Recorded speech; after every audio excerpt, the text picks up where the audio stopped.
রাজধানী ঢাকার যানজট আর গণপরিবহনের বিশৃঙ্খলা এখন নিত্যদিনের সঙ্গী। কর্মজীবী মানুষ থেকে শুরু করে শিক্ষার্থী সবাই ঘন্টার পর ঘন্টা আটকে থাকে রাস্তায়। বিশেষজ্ঞদের হিসাব বলছে এই যানজটই প্রতি বছর নষ্ট হচ্ছে কয়েক লাখ কর্মঘণ্টা ও প্রায় ৩৭,০০০ কোটি টাকা।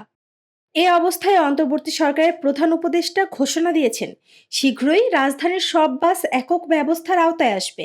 এতে রুটে শৃঙ্খলা ফেরার পাশাপাশি যাত্রীদের কাছ থেকে অতিরিক্ত ভাড়া আদায়ও বন্ধ হবে বলে আশাবাদ ব্যক্ত করেছেন তিনি। ২০১৫ সালে গঠিত বাস রুট রেশনালাইজেশন কমিটি বরাবর পরীক্ষামূলক কার্যক্রম চালু করলেও তা টেকেনি। ফলে নতুন এ উদ্যোগ বাস্তবে কতটা কার্যকর হবে তা নিয়ে সংশয় থেকেই গেছে। যদি আমাদের প্রধান উপদেষ্টা এটা শৃঙ্খলা ফিরে আনতে পারে, সবকিছু একক ব্যবস্থা করে নিয়ে আসতে পারে, এটাই ওনার জন্য সবচেয়ে বড় পরিকল্পনা যেটাই হোক উপস্থাপন করা হয় সেটা সময়ের জন্য বাস্তবায়ন করা হয়। সাধারণ যাত্রীদের মধ্যে মিশ্র প্রতিক্রিয়া দেখা যাচ্ছে।